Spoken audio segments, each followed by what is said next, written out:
It is saying that a coil having N turns is bound tightly in the form of a spiral with inner and outer radii A and B respectively. When a current I passes through the coil, the magnetic field at the center is. Question में देखिए हमें बताया गया है कि coil है यहाँ पर जिसके एन टर्न्स हैं एन बहुत सारे टर्न्स हैं कितने हमें पता नहीं और उसकी इनर रेडियस ए है और आउटर रेडियस बी है तो आपको इसके सेंटर पे मैग्नेटिक फील्ड कैलकुलेट करके बतानी है हमें जैसे दिख रहा है यहाँ पर कि ये हमको यहाँ पर देखिए सेंटर दिखाया जा रहा है ठीक है तो इस पर हमको मैग्नेटिक फील्ड बतानी है तो इसमें देखिए जो कंसेप्ट लगेगा पहले मैं आपको कंसेप्ट बेटा क्लियर कर देता हूँ हमें पता है कि अगर एक मान लीजिए ये कॉइल दी हुई है आपको ठीक है और इस कॉइल की रेडियस आपको आर दी है तो इसका ये जो सेंटर है इस सेंटर पे मैग्नेटिक फील्ड क्या होती है mu not I upon two R ये सेंटर पे मैग्नेटिक फील्ड होती है लेकिन अगर इसमें वन टर्न है तब ये फॉर्मूला वैलिड है और अगर इसी कॉइल में एन टर्न्स मान लिए जैसे मैंने एक डबल टर्न बना दिया फिर मैंने एक ये टर्न बना दिया तो ऐसे अगर मान लिया मैंने एन टर्न्स कर दिए तो इसी में एन से मल्टीप्लाई हो जाएगा मीन्स दैट अगर एन टर्न्स की कॉइल है तो सेंटर पे मैग्नेटिक फील्ड हो जाती है B is equal to mu not an I by two R लेकिन बेटा कंडीशन यहाँ पर ये वैलिड है कि यहाँ पर ये जो टर्न्स हैं ये टर्न्स इतने पास पास होने चाहिए इतने क्लोज होने चाहिए कि सबकी रेडियस आर ही हो ठीक है ना हर एक कॉइल की रेडियस आर ही होनी चाहिए तब ये फॉर्मूला हमारा यहाँ पर वैलिड होगा लेकिन अब हमारा ये जो क्वेश्चन हमारा दिया हुआ है इसमें ये जो फिगर है इस फिगर में हमें दिख रहा है कि कॉइल्स बहुत सारी हैं और सबकी रेडियस अलग अलग दी गई तो इसके लिए हम direct B is equal to mu not an I by two R नहीं अप्लाई कर सकते तो इसके लिए हमारे पास क्या फॉर्मूला है चलिए मैं उसको आपको बताता हूँ कैलकुलेट करके ठीक है कैसे हम इसको कैलकुलेट करेंगे तो इसके लिए अब देखिए हमारे पास जो फॉर्मूला है उसी के अकॉर्डिंग जाएंगे हमको एक ही कॉइल के अक्रॉस जो है मैग्नेटिक फील्ड कैलकुलेट कर सकते हैं हम तो उसी के अक्रॉस हमको एक यहाँ पर फॉर्मूला अप्लाई करना होगा चलिए तो यहाँ पर हम क्या करते हैं सबसे पहले कि हम एक कॉइल कंसीडर कर लेते हैं ठीक है ये हम कॉइल कंसीडर करेंगे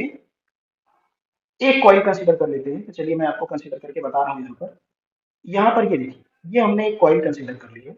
इस तरीके से जिसका सेंटर हमारा वही होगा जो पहला सेंटर था ठीक है मतलब जो हमारा सेंटर पहले था मतलब यहाँ पर ये जो सेंटर था ना हमारा ये वाला तो वही सेंटर अभी भी हमारा यहाँ पर रहेगा ओके आपको ये क्लियर हो गया ठीक है अब देखो बेटा इसकी रेडियस हम कंसीडर कर लेंगे तो इसकी रेडियस क्या होगी यहाँ से हमने इसकी रेडियस को क्या कंसीडर कर लिया हम आर इसकी रेडियस को कंसीडर कर लेंगे ठीक है तो ये रेडियस मैंने आर कंसीडर कर लिया यहाँ से ठीक अच्छा रेडियस को हमने यहाँ से आर कंसीडर कर लिया और ये जो हमारी मैंने कॉइल कंसीडर की है इसकी थिकनेस को हमने यहाँ से डी आर मान लिया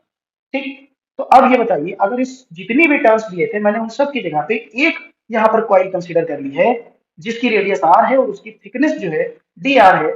तो बताइए कि इसके सेंटर पे मैग्नेटिक फील्ड क्या होगी तो ऑफकोर्स हमें पता है कि इसके सेंटर पे मैग्नेटिक फील्ड हो जाएगी B is equal to mu not और इसमें नंबर ऑफ टर्म्स थोड़े से अलग होंगे तो मैं इसको एन डैश या डी एन बोल देता हूँ यहाँ पर एन डैश फिलहाल मैं बोल रहा हूँ म्यू नॉट एन आई और अपॉन में हो जाएगा क्या हो जाएगा ये टू आर हो जाएगा ठीक है ये मैग्नेटिक फील्ड बन जाएगी चलिए अब इसको मैं यहाँ पे थोड़ा आगे आपके लिए सिंप्लीफाई करूंगा तो इसको फिलहाल मैं इरेज कर देता हूँ इस तरीके से मैंने आपको आइडिया दे दिया कि हम इसको करने जा रहे हैं सॉल्व तो सबसे पहले हम क्या करेंगे यहाँ पर सबसे पहले हम कैलकुलेट करेंगे कि नंबर ऑफ टर्न्स यहाँ पर इसमें कितने हो जाएंगे तो मैं सबसे पहले लिख रहा हूँ यहाँ पर कि नंबर ऑफ टर्न्स पर यूनिट विड्थ टोटल इसकी विड्थ कितनी इनर रेडियस आर है ए है सॉरी इनर रेडियस ए है और आउटर रेडियस बी है ठीक है तो ये एन नंबर ऑफ टर्न्स में है तो नंबर ऑफ टर्न्स पर यूनिट विड्थ यहाँ पर हो जाएंगे D N by D R ले लेंगे हम और ये हो जाएगा हमारा N upon B minus A okay D N by D R हमने यहाँ पे थिकनेस ले रखी है तो इस थिकनेस में नंबर ऑफ टर्न्स हो जाएंगे हमारे एन अपॉन बी माइनस ए तो यहाँ से अगर हम डीएन की वैल्यू निकालें यानी नंबर ऑफ टर्न्स जो हमने कॉइल कंसीडर की है ना डी आर थिकनेस की उसमें नंबर ऑफ टर्न्स कितने होंगे तो उसमें नंबर ऑफ टर्न्स हमारे होंगे N upon B minus A into D R okay अब हम यहाँ पर सेंटर पे मैग्नेटिक फील्ड का डायरेक्ट फॉर्मूला अप्लाई कर देंगे तो चलिए अप्लाई करते हैं तो हमारा मैग्नेटिक फील्ड का क्या फॉर्मूला आ जाएगा यहाँ पर हमारा मैग्नेटिक फील्ड का फॉर्मूला यहाँ पे बनेगा D B is equal to mu not D N I upon two R ठीक है ये मैग्नेटिक फील्ड हो जाएगी यहाँ पे अब हम यहाँ पे डीएन की वैल्यू पुट कर देंगे तो डीएन की वैल्यू जब हम पुट करेंगे तो क्या आएगा D B is equal to mu not I upon two R और हमारी dn की वैल्यू क्या थी? dn की वैल्यू थी हमारी n upon b minus A into D R. ठीक है, ये हमारी dn की वैल्यू हो गई। अब यहाँ पे हमें देखना है कि हमने सिर्फ एक कॉइल की वजह से मैग्नेटिक फील्ड निकालनी है, लेकिन हमें तो सारे टर्न्स की वजह से निकालना है। ठीक है, तो हम इसको क्या करेंगे, हम इसको इंटीग्रेट कर देंगे। So now b will be, यहाँ से हमारा बाहर क्या आएगा, mu not an I upon two, B minus a हमारा बाहर निकलेगा, और इंटीग्रेशन में हमारा जाएगा 1/r डी आर। और इसकी लिमिट बेटा कहाँ से कहाँ तक जाएगी? हम जैसा कि देख पा रहे हैं कि यहाँ पर हमारी, ये देखिए, ए से लेकर के आपको कहाँ तक, बी तक जो है इसको इंटीग्रेट करना पड़ेगा, तभी हमारे सारे टर्म्स कवर हो पाएंगे। तो हम ए से लेकर के बी तक इसको कवर कर लेते हैं। ओके, तो आगे देखिए क्या बन जाएगा ये, b is equal to mu not an I upon two b minus a. और बेटा 1/r का इंटीग्रेशन हमें पता है कि log r हो जाता है, log r बेस को ln भी लिखते हैं हम, और ये हमारी जो लिमिट है वो ये हो जाएगी। इसको हम आगे लिख लेंगे mu not an I upon two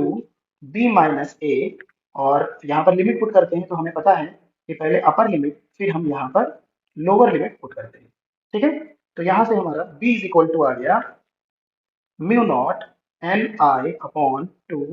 B minus a, और इसका फॉर्मूला डाल देंगे एल एन यानी log a minus log b का क्या होता है, लॉग ए अपॉन बी, तो यहाँ पर लॉग बी अपॉन ए हो जाएगा। Okay, hope you understood this. तो यहाँ पर हमारा एक ये फॉर्मूला देखिए निकल करके आ गया, magnetic field at the centre due to all terms mu not an I upon two B minus A into आगे आएगा log B by A. Hope you understood this, very clear.